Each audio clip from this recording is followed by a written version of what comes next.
Good evening and welcome to this special edition of Cronkite News on Arizona PBS. I'm Connor McGill. Thank you for joining us. Tonight we take a look back at some of our award-winning stories from Cronkite News reporters. From an arson sniffing dog to a fight to win back control of an indigenous rodeo circuit. Gilbert's arson dog is helping solve investigations across the state and country. Zeta is Arizona's only nationally certified dog for arson investigations. Cronkite News reporter Sydney Whitty met Zeta and her handler as they trained one morning here in the valley. As an arson dog, Zeta is constantly trained to keep up her skills. In fact, she went through a 6-week training program in Virginia to get certified back in 2019. And show me. Let's get that hand. Oh, show me. David Zaring is a Gilbert fire investigator and handler to Zeta, the only ATF certified dog in Arizona. On this day, he's preparing the warehouse for morning training. Let's see if this works. By dripping accelerants like gasoline and lighter fluid onto different surfaces for Zeta to find. Just put a little bit right there on that sleeve. She knows it's time to start sniffing when she hears the words, "You want to go to work?" Even though Zeta is assigned to the Gilbert Fire Department, she's been helping fire departments across the country and locally for the past few years. After a fire, if arson is suspected, Zeta is called in to quickly locate any accelerants that may have caused it. Because of her nose and being able to go right in and pinpoint where that accelerant is at, it just multiplies the success rate for that investigator to be able to send it into the crime lab to get a positive alert on that sample. Zeta was certified as an ATF dog in 2019, but she still trains twice a day for 365 days a year in order to maintain her skills. When she walks up, she actually will zigzag because she's checking both sides of the steps. Every training we do is going to be like what we would work at a fire scene. So when we get there, it's not a surprise to her. She's going to know exactly how she needs to perform in order to get that task done. She has investigated about 80 fires over the past 3 years. Thanks to her nose, cases have been solved quickly and efficiently. Good girl. Zeta was called out to Chicago during 2020 and worked 26 fires in 9 days. In the newsroom, Sydney Whitty, Cronkite News. Recently, Mesa-based nonprofit Grounded No More made its 500th flight. Aboard was 100-year-old World War II veteran Ted Giannone. Cronkite News reporter Samantha Chow was there for liftoff. Here he goes, Ted. Your wheels are up. Lift up your feet, Ted. Lift them up. Oh my God, he's having so much fun. Go for it, Ted. Go, go, go. Have fun, have fun, have fun. This flight has been on my radar for about a year. I just checked the logbooks and I just happened to look at it and I said, oh my goodness, we're going to take up our 500th guy this year. Hey folks, thank you all so much for coming out today as we honor this amazing World War II veteran, Ted Giannone, U.S. Navy. We were looking specifically for somebody special. It's been years since I've been in an aircraft. I worked on aircraft in the Navy. I was an aircraft mechanic and also flew in a turret in a torpedo bomber plane. We have an intercom, so I give him a little history of the airplane. I show him some of the cool sights around the area. I hope you can hear me. I just want to say God bless you for your courage, your sacrifice, and your service to our country. You're one of my heroes, Ted, and this is a real honor for me. All this is so unbelievable, and you know, for a guy like me, I'm not, you know, I'm just a guy. Nothing special, you know, I'm no hero. Thank you. I can't believe this is all happening. One thing I've noticed about these veterans, especially the older ones, they get in that airplane and you watch them and they're slow getting in, they're very methodical, but when they jump out, they've gone from 100 years old back to an 18-year-old. It's amazing. Voices of the Grand Canyon is a documentary that goes beyond the traditional conversation of one of the world's wonders. This film shares voices of Native Americans and what the Grand Canyon means to them. Cronkite News reporter Haley Forbes tells us about culture perspective and how movie making gives indigenous voices a platform, whether it's in English or in their native language. Movie making is about telling stories and shedding light on often forgotten ones, regardless of the language. It's a space for filmmakers to express themselves. For our storytellers to be able to be at the table, in the writing rooms, expressing themselves is everything. It's everything to us. The Red Nation International Film Festival gives Indigenous filmmakers an opportunity to share their voices and tell their story, just like Voices of the Grand Canyon. For Native Americans, it can be more complicated. The documentary Voices of the Grand Canyon attempts to correct the feeling by many Indigenous people that their stories are forgotten. When you're ethically subjecting Native people to a sense of genocide when it comes to cultural beliefs, that's really important to have a different perspective when we're talking about land, when we're talking about water, and when we're talking about our relationship to the elements that surround us. Some Indigenous people believe it's their duty to share that knowledge. I believe that's what my ancestors chose for me to do. Since I was young, like I said, all that information was passed down to me. So carrying that knowledge, I'm just bringing it out forward to the world. Voices of the Grand Canyon shares the perspective of those who've made the canyon their home for centuries. For these people, it's more than a tourist attraction. It's a place of great significance. Native Americans, Indigenous people were still here, and this is how they viewed the Grand Canyon and the Colorado River. Cultural perspective has the potential to further understanding of one another, as those involved with the documentary explained.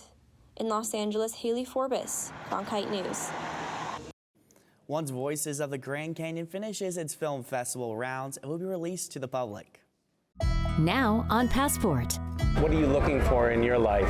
There's an important story that needs to be told. Is it a sense of your own destiny? Choose your story. Try to help create change in some way. It's a beautiful thing. Not very many people get to see. Once you come into the neighborhood, you are a part of the family. You can be a good person or a bad person. It's your choice. Stop complaining and go actually do something. Now you can stream even more documentaries with Passport on the PBS Video app. Hello, I'm Adrienne Farewell, and I'm proud to serve as General Manager of Arizona PBS. From Phoenix to the Grand Canyon, Flagstaff to Prescott, and everywhere in between, this station is the best way to remain connected to all that's going on in our beautiful state. So whether you're interested in arts, culture, and music, to local politics and education, we've got you covered. You're watching Arizona PBS, and your Arizona connection starts right here.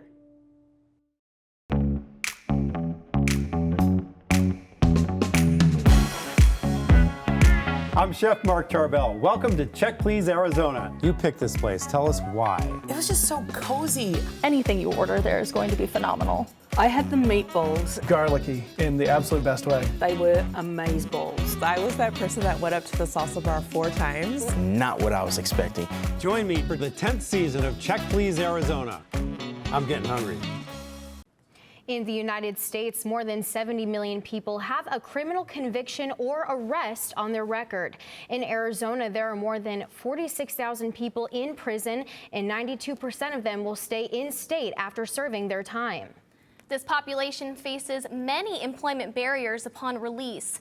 I talked to an AZ nonprofit working to combat those barriers and break the stigma, all to provide people with a second chance at success. Perryville Prison. It looks like any ordinary penitentiary, but it's one of the 3 prisons in Arizona to house the Second Chance Center. The Department of Corrections partnered with various organizations that connect incarcerated people with employment opportunities. One organization participating in this partnership is Arrowette. The foundation's target group is women. And we really walk shoulder to shoulder with these remarkable women and support them for a year to 2 years as they increase their journey back into society. Valerie Ochoa is a former participant of Arrowette and a sales manager at tech company Demand Base. She says when she was growing up, she didn't have the right influences and lost her way. Eventually trickled my way into the justice system. From there, several different times in and out of the system. John Shellman shares a similar story. He says he couldn't dream of living the life he has now when he was released from prison over a decade ago. For years, everybody told me if I ever put my effort, as much effort into a legitimate hustle as I did into my getting high and the stuff that went on with that I'd be successful. And as it turned out, they were right. Investment strategist and author Jeff Korzenek agrees. He says many businesses are missing out on opportunities by not hiring people with criminal records. He understands the hesitancy, but says the decision should be made for the goal of mutual success, not just a quick buck. If your sole reason for hiring from this population is I want cheap labor, if you don't look for talent, you won't find it. Barriers that former inmates face in the employment process include not knowing how to access required documents, inexperience with interviews, lack of professional clothing. Many are barred from positions from the get-go by simply checking yes for the criminal records section on applications. Arrowette provides participants with hygiene starter kits, financial education, and even laptops, so they're prepared to enter the workforce. This kind of help inspires participants to influence the same kind of change in their own ways. Shellman hires people with criminal backgrounds at the business he co-owns. I don't have to worry about what scam we're going to pull today, or how, where are we going to get our drugs today, or what are we going to do today. We know exactly what we're going to do today. We're going to change lives, and we're going to make a difference. And Ochoa says she is a role model for her children and grandchildren because Arrowette gave her the support she needed. My kids are so freaking proud of me. I was in the system 3 times and never thought I'd get right, never get it together, I didn't want to leave that type of legacy behind, but now it's a completely different story and it's never too late. Last year, Arrowette helped 127 women find jobs with its skill classes and the help of partnerships. It measures less than a 3% recidivism rate, and Rapping said she only expects numbers to improve. A local music academy provides free music education to low-income families. Rosie's House began with 15 students in a small home, but now offers music education to hundreds of students. Sydney Woody has more on a program that sets down traditional instruments and picks up a keyboard. For more than 25 years, Rosie's House has allowed students to find a voice in music. But it's only been for the last few years that they've turned up the volume on their digital music program, which is attracting a new generation of artists to the power of music.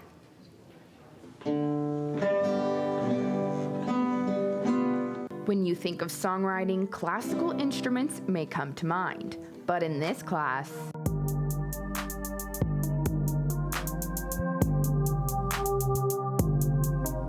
students like Josh Correa produce and play music with the click of a button. Since I already know how to play piano, I can kind of use it to my advantage. In the digital space, they can manipulate and arrange hundreds and, you could say, even up to thousands of different sounds in a way to make their own composition and be a creative person. The digital music program at Rosie's House allows students to connect with music through rhythm,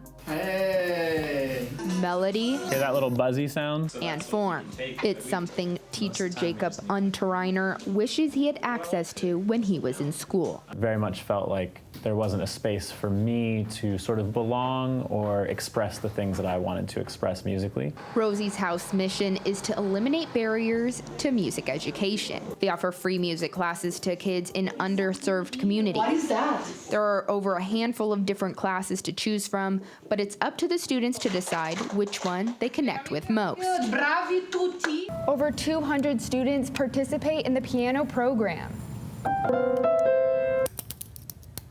But for students in the digital music program, this is the perfect instrument. The computer is their instrument. It's their instrument to create with, right? But the muse and the inspiration still comes from within. Thanks to a new grant, more than 15 digital music students get to use state-of-the-art equipment for their creative process. For Josh, this class is a place to let go and unwind. I honestly look forward to having a time to just make music because it's like a great way for me to kind of get away from everything and just like relax. Whether they find the beat here or here, Rosie's House is a place where students learn music and lifelong skills. Yeah, that's cool, man.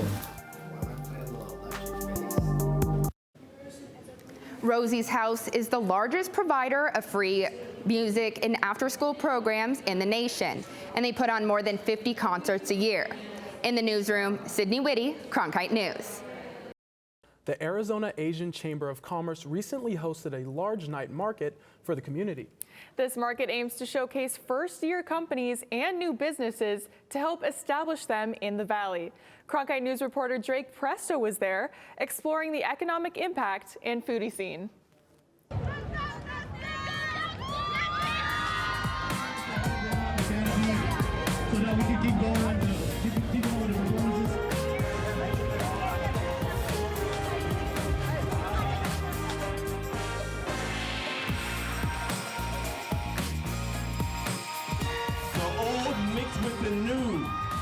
So the Asian District Night Market is in a sense, a foodie concert.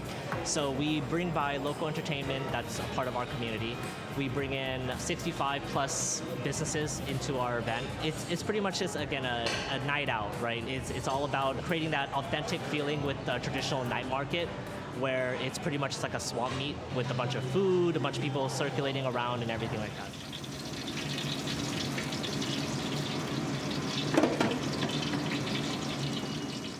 I got into this business in 2011 after working 15 years in corporate design, and I just had enough of it, and I wanted to cook for a living. Living with a large Filipino family, weekends was always a get-together, and cooking for large groups was something that I really enjoyed, even when I wasn't doing it professionally. And when I realized people actually genuinely enjoyed the food that I cooked, I made that decision to see if I could do it for a living.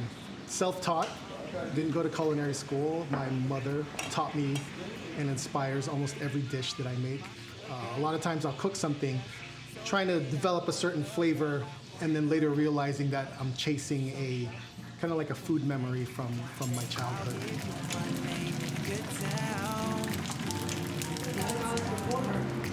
I know. Doing the Asian District Night Market last year really exposed us and opened us up to a Filipino community that I knew was there, but I never got to meet them face to face. And at that first night market, they came out in droves, and it was overwhelming.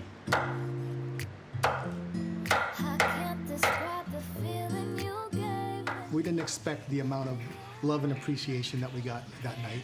Just from that one event, it kind of told me that I had found a new home.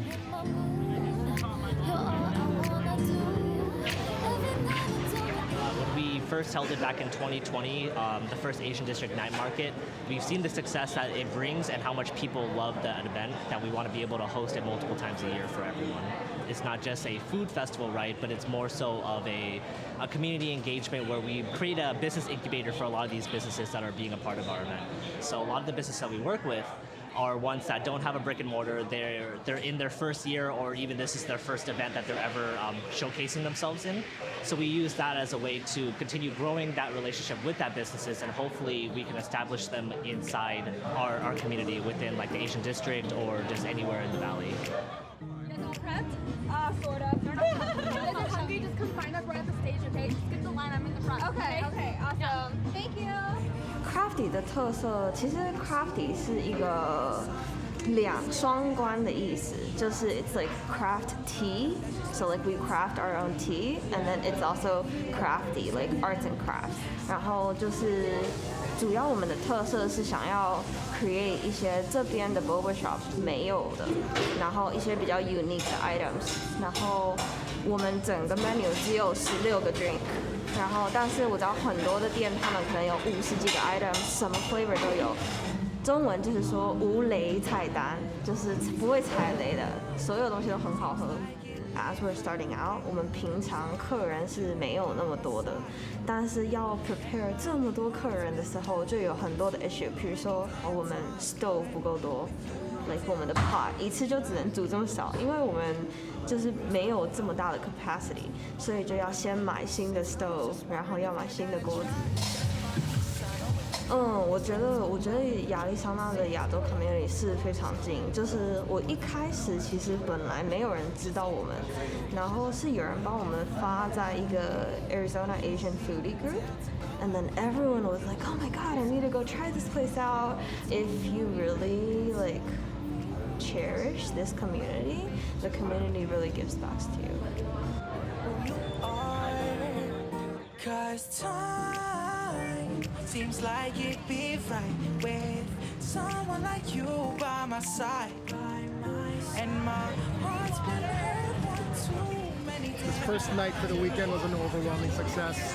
People showed up. We had a thunderstorm blow through, raining cats and dogs. It didn't stop people. People just, they stood in line, they didn't move, they waited till the rain went away, and once we were able to start serving food again, we jumped right back into it. Can't stop, won't stop. The Asian District Night Market back in January, we sold out really quickly. And so this time I brought almost twice as much, but we sold out in about the same amount of time. It's a great festival. I do this every month. The next Asian Night Market is planned for early 2023. For more information, go to the Asian Chamber of Commerce website.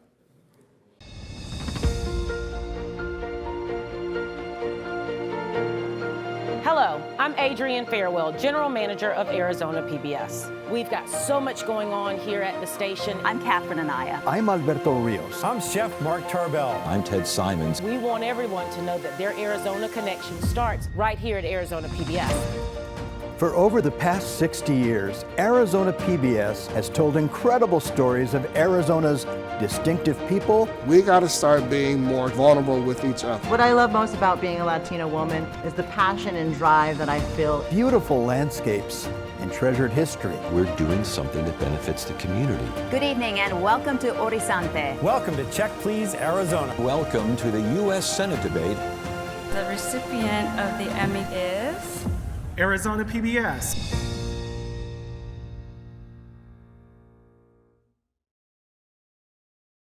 The 2022 Arizona State Fair is over, but one group is fighting for its place next year. The AZ Native American Rodeo Committee is asking for help from state officials to bring accurate representation to the fair rodeo, as Mackenzie Hamill reports. A private enterprise company with no affiliation with Arizona tribes is managing the Arizona Indian Rodeo. And some of the Arizona Native American community and rodeo board members want to change that. I talked to the group about the steps they're taking to recover the Native Rodeo. That one was a little close. On the Fort McDowell Yavapai Nation, families and friends gather to enjoy the Native Rodeo, horses, cattle, and all. Not only is the rodeo a fun community outing, but it supports local ranchers and business owners. And a major source of business comes from the state fair. The Arizona Native American Rodeo Board is calling out the fair for false advertising because its all-Indian rodeo is inauthentic. This rodeo committee has been a part of our history. It has allowed our people to be a part of a decision-making process, to be seated at the table to help plan, execute, and launch one of the most important parts of our lives in every day. And for the individuals with me here today, rodeo is a big part of that. The board said it was pushed out of its long-standing position at the Arizona State Fair for unclear reasons 6 years ago, but they want a seat back at the table. Right now, the All-Indian Rodeo is managed by Honeycutt Rodeo, a group with no indigenous ties. But AZNAR says the fair event name in itself is a problem because it doesn't accurately represent their community.